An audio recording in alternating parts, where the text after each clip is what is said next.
Good morning my dear student. स्वागत करता हूं आप लोगों को आज के इस वीडियो में। आज बेटा हम लोग चलेंगे क्लास 10th के बायोलॉजी की ओर। क्लास 10th के बायोलॉजी यानी जीव विज्ञान में जीव विज्ञान का आज इंट्रोडक्शन ही क्लास होगा। तो चलिए जीव विज्ञान को स्टार्ट करने से पहले हम चंद लाइन आप लोगों के सामने रखना चाहूँगा कि मैं वो रास्ता हूँ जिसे चलना भी आता है। मैं वो रास्ता हूँ जिसे चलना भी आता है। मैं वो आग हूँ जो सलीके से जलना भी जानता हूँ। मुझे मोह मत समझो कि मैं छठ से पिघल जाऊं। मैं वो सूरज हूँ मैं वो सूरज हूँ जो डूब कर निकलना भी जानता हूँ। तो आज प्रीवियस क्लास में जो बातें हुई थी वो साइंस के बारे में पढ़े थे। ये साइंस था, ये देख लो बेटा साइंस। और साइंस का क्लासिफिकेशन करेंगे, वर्गीकरण करेंगे तो यहाँ पे तीन चीज़ें देखने को मिलती है। एक है आपका फिजिक्स, उसके बाद है आपका केमिस्ट्री, उसके बाद है बायोलॉजी।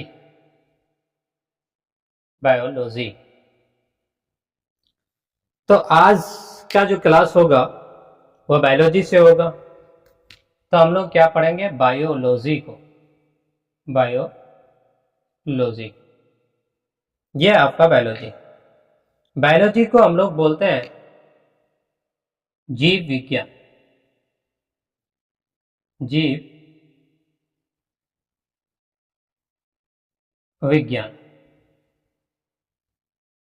इसको अंग्रेजी में बायोलॉजी बोला जाता है। ये बायोलॉजी का ही इंट्रोडक्शन क्लास आज होने जा रहा है। तो देखो बेटा, सबसे पहले यहाँ पे जानेंगे बायोलॉजी ये क्या है या जीव विज्ञान क्या है। तो बोलेंगे जीव विज्ञान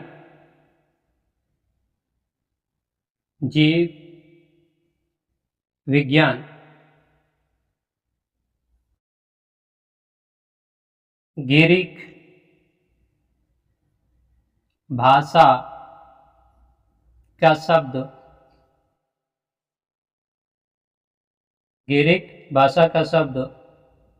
बायो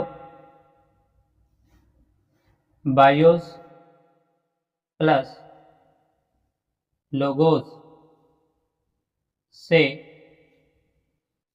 मिलकर बना है। यह जीव विज्ञान यानी बायोलॉजी ये दो शब्दों से मिलकर बना है। बायोस बायोस का अर्थ होता है जीव विज्ञान मतलब बायोलॉजी। यहाँ पे बोले तो बायोलॉजी।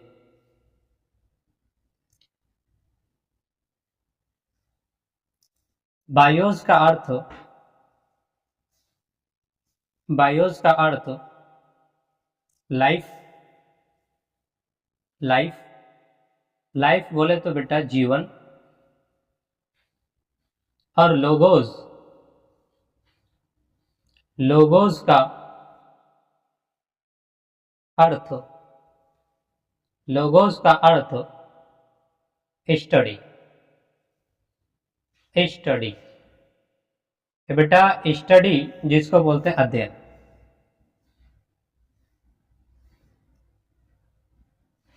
अध्ययन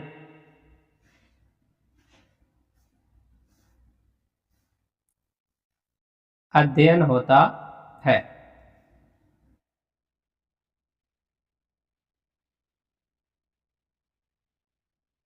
अब देखते हैं इसका परिभाषा के बारे में।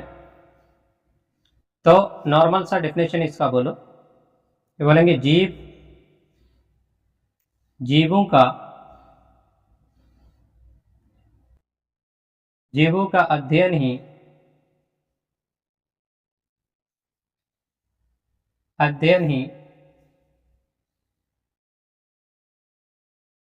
जीव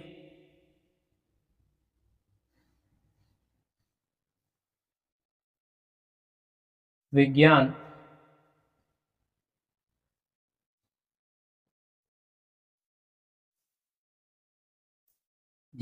कहलाता है।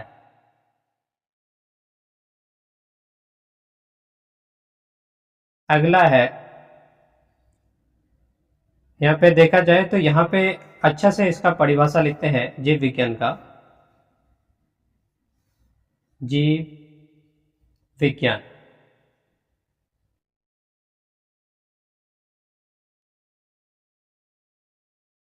जीव विज्ञान, इसका परिभाषा लिखेंगे विज्ञान की वह शाखा, विज्ञान की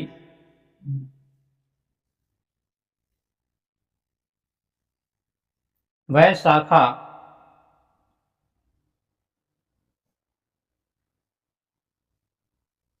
जिसके अंतर्गत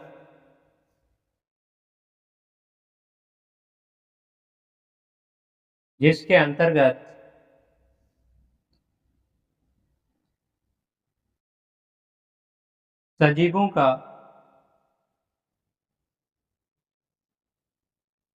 अध्ययन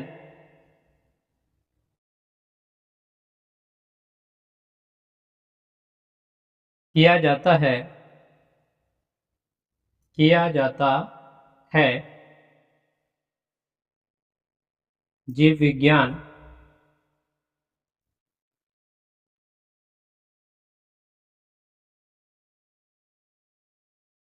कहलाता है। अब यहाँ पे बात आती है कि जीव विज्ञान आधुनिक युग में सबसे पहले इसका प्रयोग किसने किया था, तो बोलेंगे आधुनिक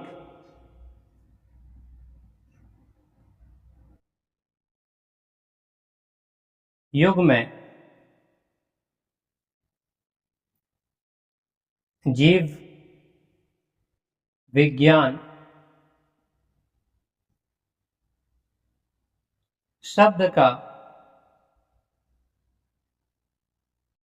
प्रयोग सर्वप्रथम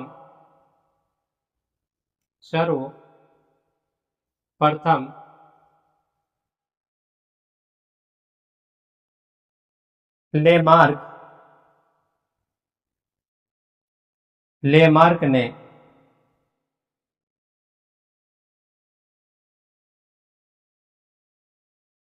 1865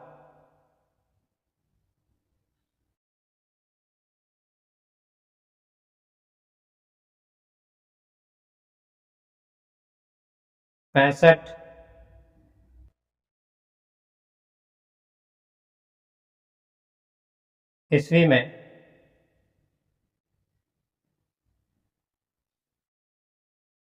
किया था। उसके बाद अगर देखें ग्रीक भाषा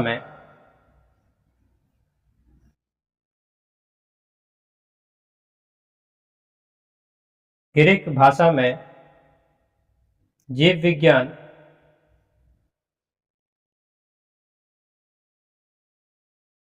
शब्द का प्रयोग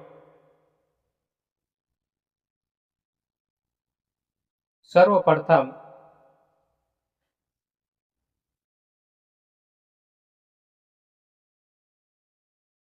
1736 ईस्वी में एंटोनी वान ल्यूमेन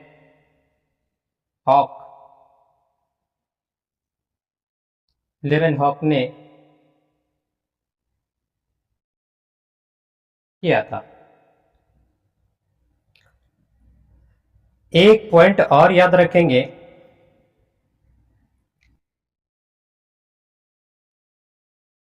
जीव विज्ञान का पिता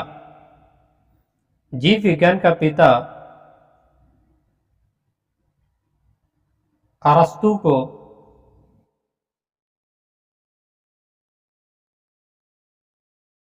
कहा जाता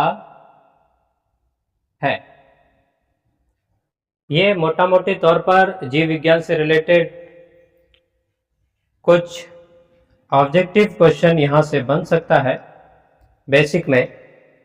अब देखते हैं इसी जीव विज्ञान को वर्गीकृत आगे चल के किया गया है। तो देखते हैं यहाँ पे जीव विज्ञान लिखा गया है। जीव विज्ञान, इसका क्या करने जा रहे हैं बेटा? वर्गीकरण, करने जा रहे हैं। ये लोग करते हैं।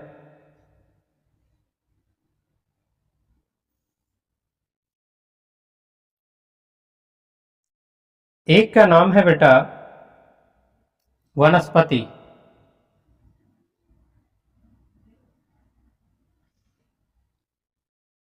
वनस्पति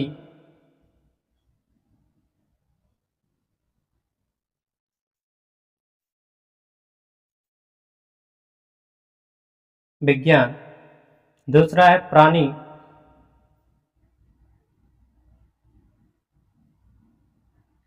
विज्ञान, तीसरा है आपका सूक्ष्म जीव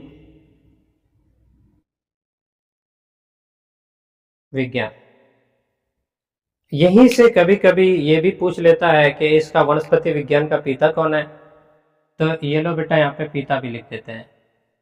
पिता, इसको कहा जाता है थियोफ्रस्टस को, थियोफ्रस्टस। और इसका पिता कौन होता है?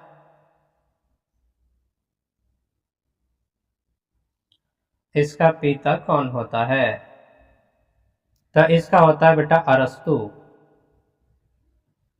अरस्तु। इसका पिता कौन होता है? इसका पिता का नाम है एंटोनी वान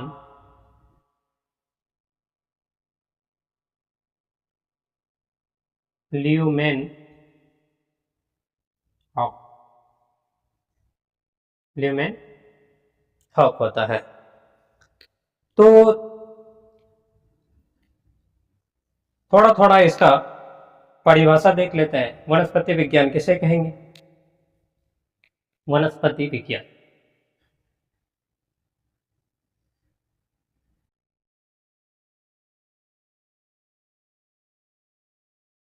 वनस्पति विज्ञान, वनस्पति विज्ञान किसे कहेंगे? इसका परिभाषा लिखेंगे जिसमें जिसमें पेड़ पौधों के बारे में, पेड़ पौधों के बारे में अध्ययन किया जाता है, अध्ययन किया जाता है। जिसमें केवल पेड़ पौधे के बारे में पढ़ते हैं वो वनस्पति विज्ञान कहलाता है। अगला है आपका प्राणी विज्ञान। ये स्टार मार के लिख लेते हैं बेटा, प्राणी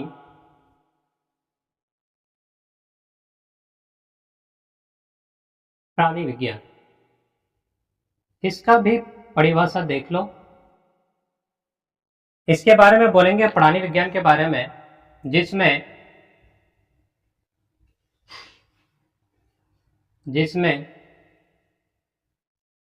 जीव के बारे में या जीवों के बारे में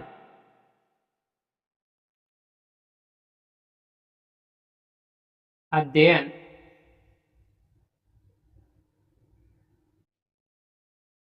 किया जाता है, किया जाता है। उसी को क्या कहते हैं? प्राणी विज्ञान कहते हैं। अगला लिखेंगे बेटा सूक्ष्म जीव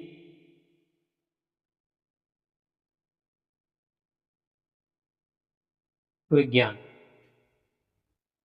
सूक्ष्म जीव विज्ञान। इसके बारे में लिखेंगे जिसमें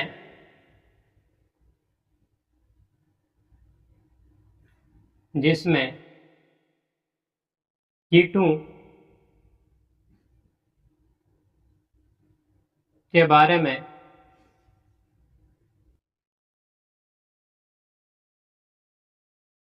अध्ययन किया जाता है उसी को क्या कहता है? सूक्ष्म जीव विज्ञान कहलाता है। अब यहां से आगे बढ़ते हैं, थोड़ा सा हम लोग कोशिश करते हैं कोशिका के बारे में जानने का। तो यहाँ पे आते हैं बेटा, सबसे पहले एक शिक्षण लेके चलते हैं, उसमें मिलता है आपका कोशिका। कोशिका किसे कहते हैं? कोशिका किसे कहा जाता है? तो बोलेंगे किसी भी जीव का, यहाँ पे हैशटैग डाल करके लिख देते हैं, किसी भी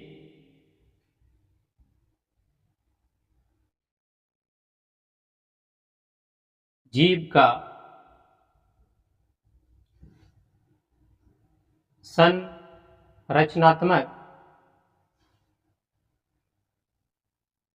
किसी भी जीव का संरचनात्मक तथा क्रियात्मक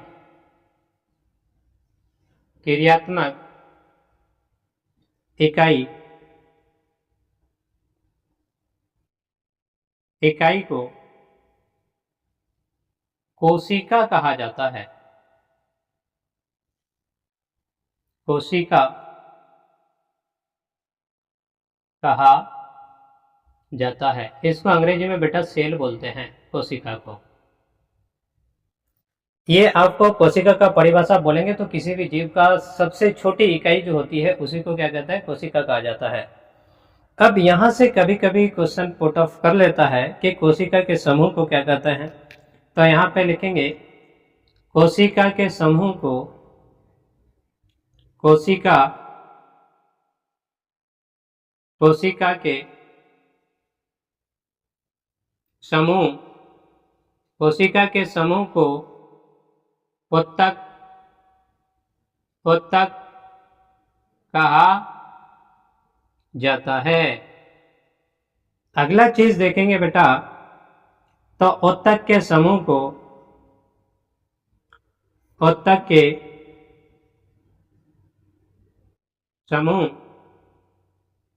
समूह को अंग कहा जाता है। अंग तंत्र कहो या अंग कहो, अंग तंत्र कहा जाता है। तीसरा चीज देखेंगे बेटा, अंग तंत्र के समूह को अंग तंत्र के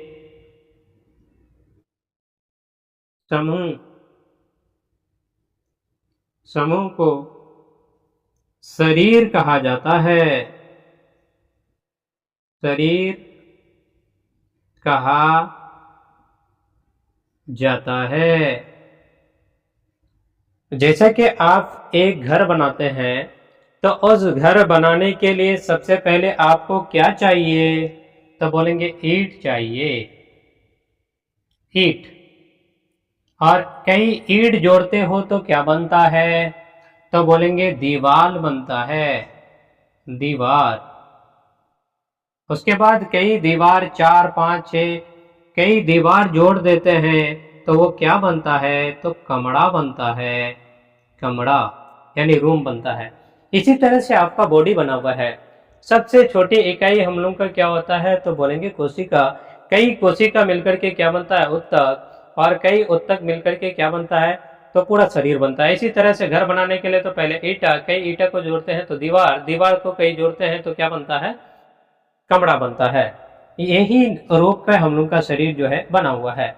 अब यहां से क्वेश्चन पूछता है कोशिका के बारे में, तो चलिए उसको भी थोड़ा सा देख लेते हैं। कोशिका शब्द का प्रयोग सबसे पहले किसने किया था? तो बोलेंगे कोशिका कोशिका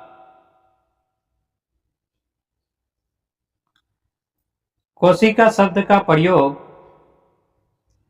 कोशिका का खोज, कोशिका का खोज कौन किया था? तो बोलेंगे कोशिका का खोज जो है, खोज रॉबर्ट हुक ने 1665 ईस्वी में किया था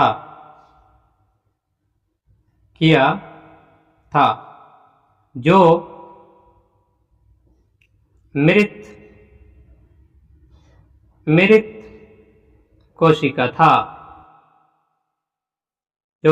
कोशिका था, अगला चीज देखेंगे तो आपको देखो यहां से क्वेश्चन कैसे पूछेगा। आपको बोलेगा सबसे पहले कोशिका का खोज किसने किया था, तो बोलेंगे रॉबर्ट हुक ने किया था। कब किया था, तो बोलेंगे 1665 ईस्वी में। रॉबर्ट हुक ने जो कोशिका का खोज किया था तो वो जीवित कोशिका था या मृत कोशिका था, तो बोलेंगे मृत कोशिका। अब देखिए जीवित कोशिका का खोज, जीवित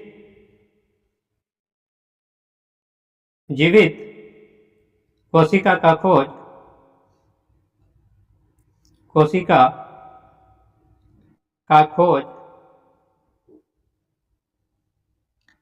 कौन किया था, तो बेटा इसके लिए याद रखेंगे जीवित कोशिका का खोज किया था आपका एंटोनी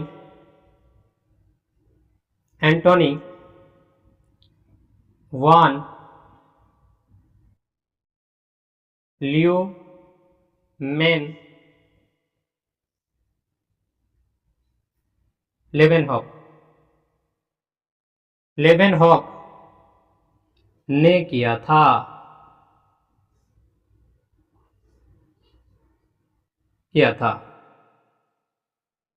जीवित कोशिका का खोज के बारे में बोलेगा तो एंटोनी वान लेवेनहॉक ने किया था, और मृत कोशिका का खोज किसने किया था, तो रॉबर्ट हुक ने किया था। अब यहाँ पे क्वेश्चन पूछता है कि कोशिका भित्ति किसमें पाया जाता है, तो देखो यहाँ पे इस पॉइंट को भी हम लिख ही देते हैं बेटा।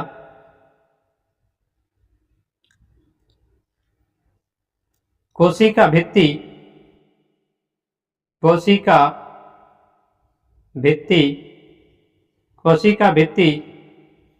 केवल पादप कोशिका में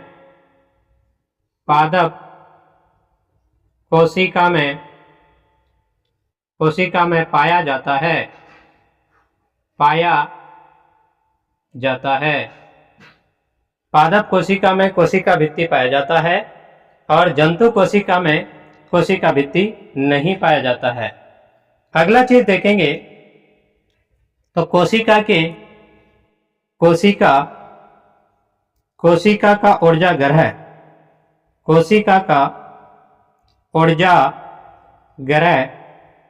ग्रह, इसी को इंग्लिश में अगर बोलेंगे बेटा तो इसको पावर हाउस बोला जाता है। कोशिका का पावर हाउस बोले या ऊर्जा ग्रह, किसको कहा जाता है, माइटोकॉन्ड्रिया को। माइटोकॉन्ड्रिया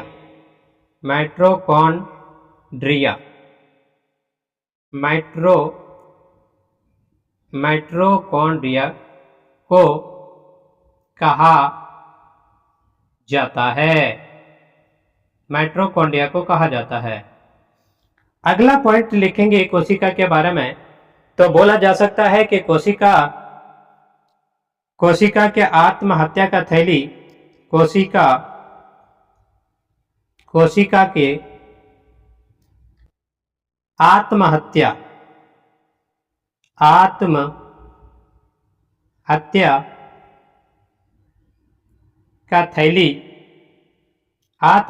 का थैली किसको कहा जाता है, तो बोलेंगे लाइसोसोम को।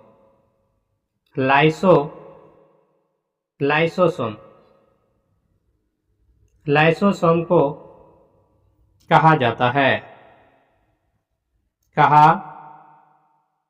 जाता है। ये कोशिका से रिलेटेड कुछ मुख्य पॉइंट है जो कभी कभी ऑब्जेक्टिव में पूछ लेता है।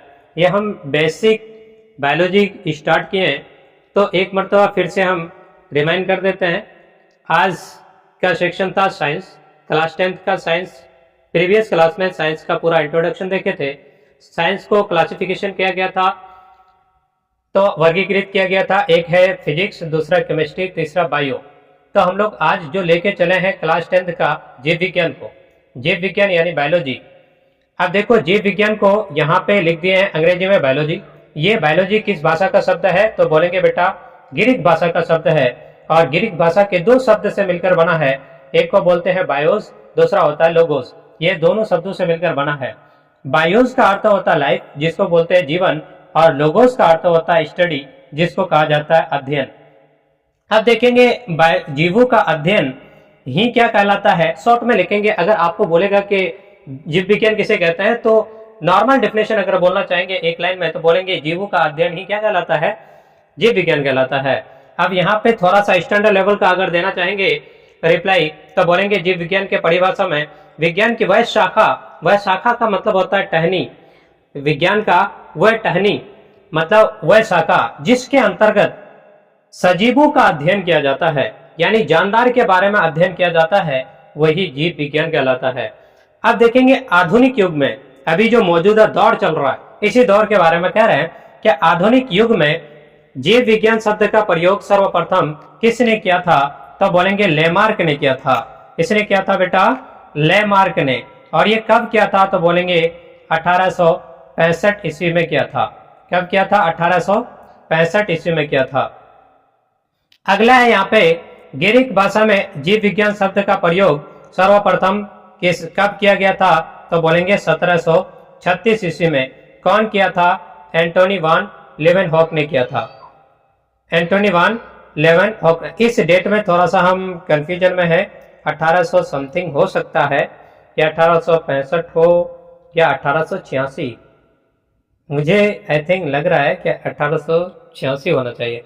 चलिए, तो यहाँ पे सर्वप्रथम डेट से कोई मतलब नहीं है, याद रखेंगे लेमार्क ने किया था। अगला देखिए, ग्रीक भाषा में जीव विज्ञान शब्द का प्रयोग सर्वप्रथम 1736 ईस्वी में एंटोनी वान लेवेनहॉक ने किया था। अगला है जीव विज्ञान का पिता किसको कहा जाता है बेटा, तो बोलेंगे अरस्तु को कहा जाता है।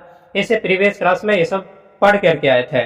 अब देखिए यहाँ पे जीव विज्ञान, तो जीव विज्ञान का भी यहाँ पे जिस तरह से विज्ञान का क्लासिफिकेशन हुआ है, इसी तरह से जीव विज्ञान को भी 3 ग्रुप में बांट दिया है। मतलब क्लासिफिकेशन यहाँ पे भी हुआ है। तो एक को बोलते हैं वनस्पति विज्ञान, दूसरे को बोलते हैं प्राणी विज्ञान, तीसरे को बोला जाता है सूक्ष्म जीव विज्ञान। अब वनस्पति विज्ञान के पिता किसको कहा जाता है, तो बोलेंगे थियोफ्रस्टस को, और प्राणी विज्ञान के पिता किसको कहा जाता है, अरस्तु को। सूक्ष्म जीव विज्ञान, इसके पिता कौन है, तो एंटोनी वान लेवेनहॉक। अब देखिए थोड़ा करके इसका डेफिनेशन देखे हैं सिंपल सी भाषा में, तो बोलेंगे वनस्पति विज्ञान किसे कहते हैं, तो बोलेंगे जिसमें पेड़ पौधों के बारे में अध्ययन किया जाता है। जिसमें पेड़ पौधे के बारे में अध्ययन किया जाता है उसको वनस्पति विज्ञान कहेंगे। और प्राणी विज्ञान के बारे में बोलेंगे तो जिसमें जीवों के बारे में अध्ययन किया जाता है उसको प्राणी विज्ञान कहेंगे। अगला है बेटा सूक्ष्म जीव विज्ञान, जिसमें कीटों के बारे में, छोटे कीड़े मकोड़े के बारे में अध्ययन किया जाता है, उसी को सूक्ष्म जीव विज्ञान कहा जाता है। अब यहाँ पे देखते हैं, तो यहाँ पे कोशिका का परिभाषा लिखे हैं। किसका बेटा, कोशिका। यहाँ से पूरी लाइन इसी तरह से दिया हुआ रहेगा, यहाँ पे खाली जगह रहेगा, या बोल देगा कि कोशिका किसे कहते हैं। तो यहाँ पे इसका परिभाषा है, किसी भी जीव का संरचनात्मक और क्रियात्मक इकाई को क्या कहा जाता है, कोशिका कहा जाता है। या नॉर्मल इसका डेफिनेशन और भी कह सकते हैं, बोलेंगे कोशिका के बारे में तो बोलेंगे कोई भी जीव है और उस जीव की सबसे छोटी इकाई जो है उसी को क्या कहा जाता है, कोशिका कहा जाता है। कोशिका के समूह को क्या कहते हैं, तो कोशिका के समूह को उत्तक कहा जाता है। क्या कहा जाता है, उत्तक। यहाँ पे हम रिलेट किए हैं उत्तक को, मतलब कोशिका को हम ईंट बोल सकते हैं। कोशिका को क्या बोल सकते हैं, ईंट यानी सेल। अगला उत्तक के समूह को क्या कह सकेंगे, तो बोलेंगे अंग तंत्र। उत्तक के समूह को, तो यहाँ पे ईंटों के समूह को क्या कहेंगे, ईंटों के समूह को दीवार कहेंगे। मतलब घर कैसे बनता है, इसी तरह से अंग तंत्र के समूह को क्या कहा जाता है, शरीर। तब बोलेंगे दीवारों के समूह को क्या कहा जाएगा, कमड़ा। ये आपका प्रैक्टिकल लाइफ में समझाने के लिए मैं इसका एग्जांपल दिया हूँ। ईंट का मतलब कोशिका, दीवार का मतलब उत्तक, और कमड़ा का मतलब होता है, कमड़ा का मतलब ये आपका हो गया शरीर। तो यहाँ पे देखिए, सबसे पहले यहां से भी क्वेश्चन पुट अप करता है, कभी बोलता है कि कोशिका का खोज किसने किया था। ये देखो बेटा, कोशिका का खोज, तब बोलेंगे कोशिका का खोज किया था रॉबर्ट हुक ने। ये कब किया था, ये ईयर देखेंगे, तो बोलेंगे ये किया गया था 1665 ईस्वी में। ये कौन सी कोशिका की खोज हुई थी, तो बोलेंगे मृत कोशिका। मरा हुआ कोशिका का खोज किया था रॉबर्ट हुक ने 1665 में। अगला है जीवित कोशिका का खोज किसने किया था, तो बोलेंगे एंटोनी वान ल्यूमेनहॉक ने। जीवित कोशिका का खोज किसने किया था, एंटोनी वान ल्यूमेनहॉक। अब देखिए यहाँ पे इससे क्वेश्चन पूछता है, कोशिका भित्ति के बारे में पूछता है, तो बोलेंगे कोशिका भित्ति किसमें पाया जाता है, तो बोलेंगे ये पादप कोशिका में, यानी पेड़ पौधे। अगर कोशिका भित्ति में कोशिका यानी पादप कोशिका में कोशिका भित्ति नहीं होता तो उसका स्ट्रक्चर आदमी की तरह से हो जाता, कोई भी जानवर पेड़ जैसे मन करता है, जैसे कि मेरा हाथ है, अगर मेरे अंदर कोशिका भित्ति होता तो मेरा हाथ अगर ऐसे रहता तो ऐसे ही रहता, क्योंकि वो कोशिका भित्ति जो ऊपर चढ़ा हुआ आता है वो बहुत टाइट रहता है, वो बहुत टाइट रहता है जो मुड़ने नहीं देता है। तो इसी तरह इसको टाइट रखने के लिए जो है शरीर को ऊपर से बांध करके रखता है कोशिका भित्ति, वो मुड़ने नहीं देता है।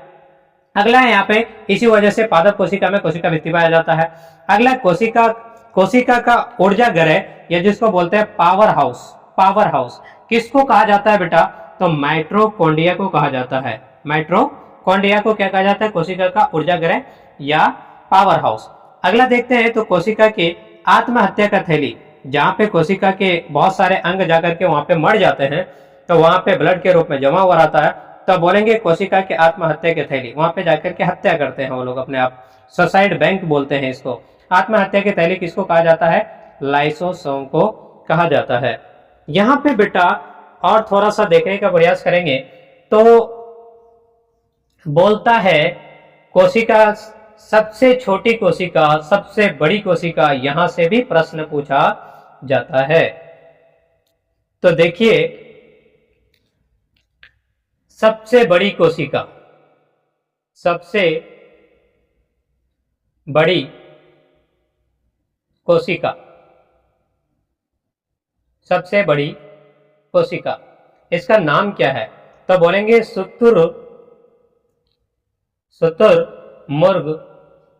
शुतुरमुर्ग का अंडा।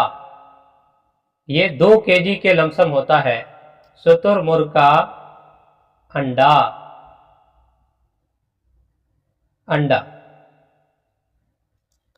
सबसे छोटी कोशिका, सबसे छोटी कोशिका, सबसे छोटी कोशिका कौन, तो बोलेंगे सबसे छोटी कोशिका होती है माइकोप्लाज्मा।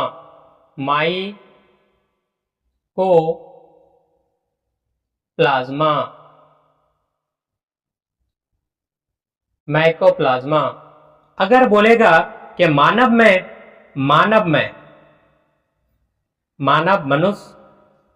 में सबसे बड़ी कोशिका, सबसे बड़ी कोशिका, मानव में सबसे बड़ी कोशिका और उसका नाम है बेटा मादा का अंडाणु।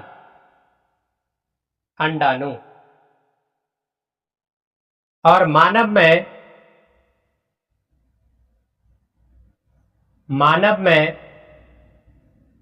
सबसे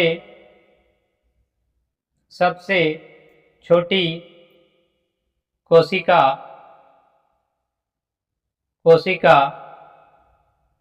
नर में या नर का शुक्राणु।